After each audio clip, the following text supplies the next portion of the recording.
झोपड़ी के दरवाजे के सामने बाप और बेटा दोनों एक बुझे हुए अलाव के सामने खामोश बैठे हुए थे और अंदर बेटे की नौजवान बीवी बुधिया दर्द जैसे पछाड़े खा रही थी और रह रहकर उसके मुंह से ऐसी दिल खराश सदा निकलती थी कि दोनों बाप बेटे अपना कलेजा थाम लेते थे। जाड़ों की रात थी, फजा सन्नाटे में कर सारा गांव तारीकी में जज्ब हो गया था।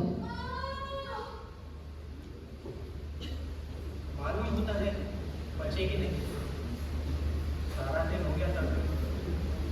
जा ऐसे तो क्या है, मरना ये तो जल्दी मर क्यों नहीं चाहती, देख कर क्या होगा। बड़ा बेगत है, जिसके साथ जिंदगी के सुख होगा उसी के साथ इतनी बेवफाई। तो मुझसे तो उसका तड़पना और हाथ पांव पटाना देखा नहीं जाता। चमारों का कुनबा था और गांव में बदनाम। घीसू और माधव दोनों बाप बेटे इतने कामचोर कि एक दिन काम करते तो 3 दिन आराम।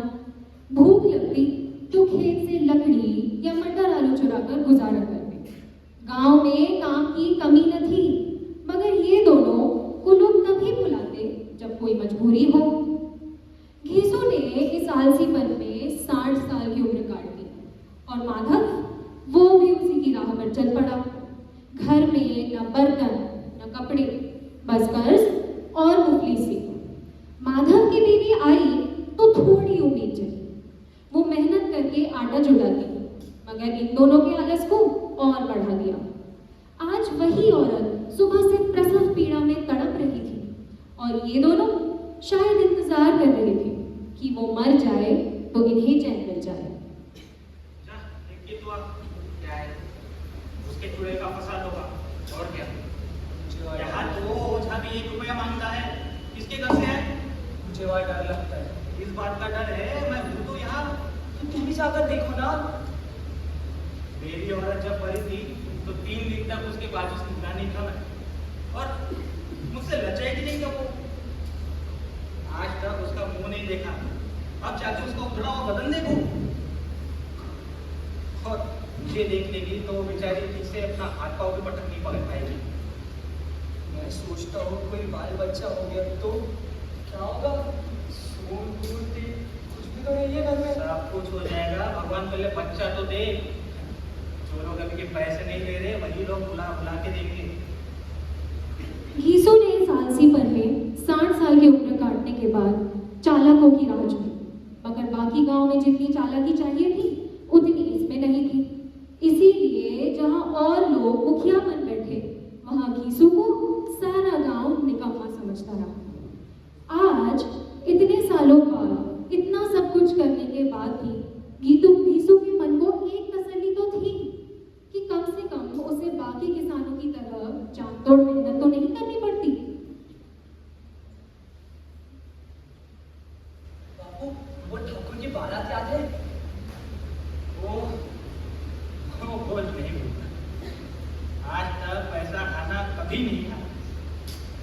लड़की वालों ने तो पूड़ियाँ गिराई थी, वो भी असली घी की। चटनी, रायता, 3 तरीके के सूखे साग, एक रसेदार तरकारी, दही, मिठाइयाँ। अब क्या बताओ उस भोज का क्या आनंद था। कोई रोक नहीं थी, जितना चाहो जो चाहो उतना खाओ। लोगों ने ऐसा खाया कि उनसे पानी तक पियाना गया। मैंने भी बहुत खाया, इतना खाया कि मुझसे खड़ा ना हुआ गया और वही कंबल पे जाके लेट गया। कितना डर दिन था वो। अब कोई ऐसा कुछ खिलाता। अब कोई नहीं खिलाता। अब तो सबको किफायत सोचती है। शादी ब्याह में खर्चा मत करो, क्रियाक्रम में खर्चा मत करो। पूछो कि गरीबों का माल बटोरने में कोई कमी नहीं है, लेकिन बाकी खर्चों में किफायत सोचती है। तुमने 1 पीस पुड़िया तो खाई होगी। इससे ज्यादा नहीं थी। मैं 50 खा जाता। 50 से कम तो मैंने भी न खाई होगी। अच्छा पटका था तो उसका आधा भी नहीं। आलू खाकर दोनों ने पानी पिया और वहीं अलाव के सामने अपनी धोतियां ओढ़कर पांव पेट में डालकर सो रहे, जैसे 2 बड़े-बड़े अजनबी कुंडलियां मारे पड़े और बुधिया अभी तक करा रही थी। अगली सुबह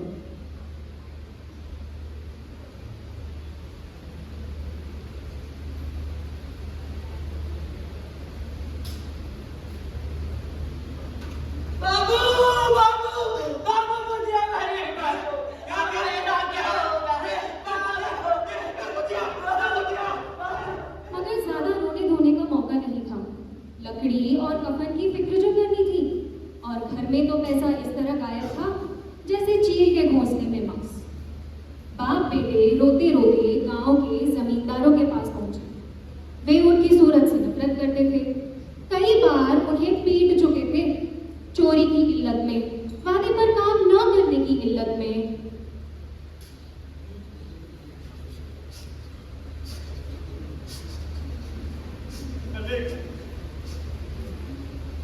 मालिक, तुम आओगे मालिक? इसकी मुझे मरने वाली रात भर उसके सिराने बैठे रहे मालिक। क्या है भी इस वक्त रोता क्यों है? अब तो तेरी सूरत भी नजर नहीं आती। अब मालूम होता है कि ये इस गांव में रहना ही नहीं चाहता है। मालिक पैसे दो मालिक, आपकी कृपा होगी तो उसकी अर्थी उठेगी मालिक। चल गुरु, लाल करके रख के खड़ा, यूं तो बुलाने से भी नहीं आता, अब जब गरज पड़ी है तो खुशामद कर रहा है, बदमाश नहीं का। ये ले और जा। घीसू जमींदार के नाम का ढिंडोरा पीटना जानता था। किसी ने 2 आने दे दिए तो किसी ने 4 आने। 1 घंटे में घीसू के पास 5 रुपए की माकूल रकम जमा हो गई। किसी ने गल्ला दे दिया तो किसी ने लकड़ी, और दोनों बाप बेटे चल दिए बाजार कफन का इंतजाम करके।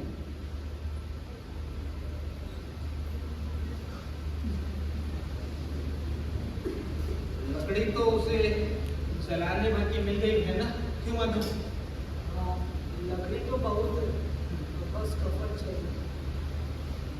तो कोई हल्का सा कफन ले ले। हाँ, वैसे भी लड़की उठते उठते रात हो जाएगी, कोई नहीं देखेगा दुकान। और वही अगर 5 रुपये पहले मिल गए होते तो कुछ दवा दारू किए होते। बाजार में इधर उधर घूमते घूमते दोनों एक शराब खाने के पास आ पहुंचे और तयशुदा फैसले के मुताबिक अंदर भी गए। कई कुंजियां वहां पहन पीने के बाद दोनों जुर्म में आ गए।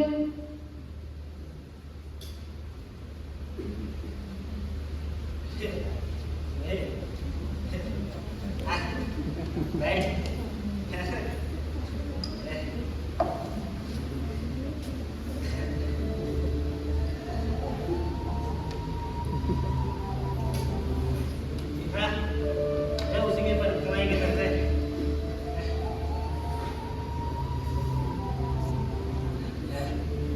कफन ले लेते तो क्या होता?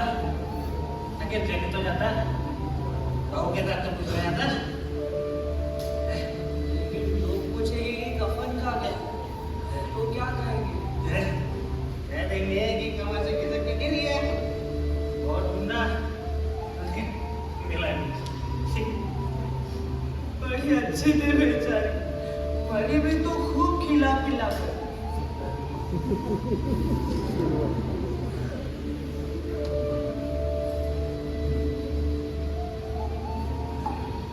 भगवान, तुम अंतर्यामी हो, उसे बैकुंठ ले जाना।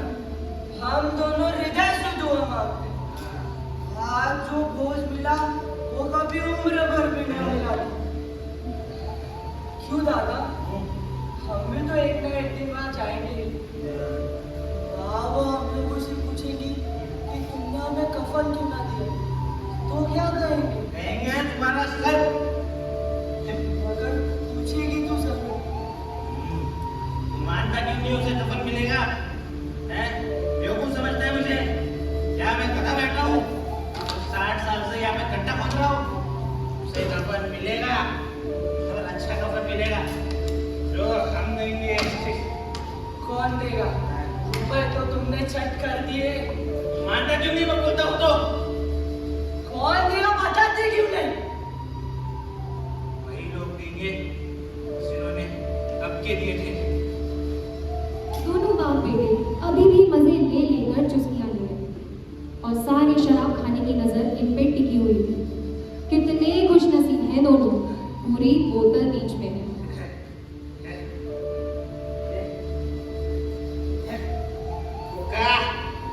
और आशीर्वाद दे। जिसके कमाई के पैसे हैं वो तो हमें छोड़ने चली नहीं, लेकिन तेरा आशीर्वाद उसमें जरूर पहुंच जाएगा। बड़ी गाड़ी के पैसे हैं।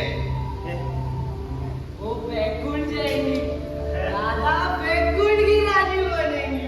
बैकुंठ की जाएगी क्या ये मोटे मोटे लोग जाएंगे जो बोलो हाथों से गरीबों को लूटते हैं और गंगा में जाके डुबकी मारते हैं, मंदिरों में जल चढ़ाते हैं।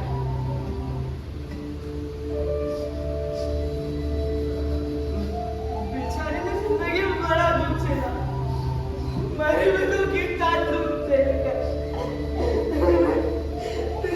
रोता क्यों है बेटा?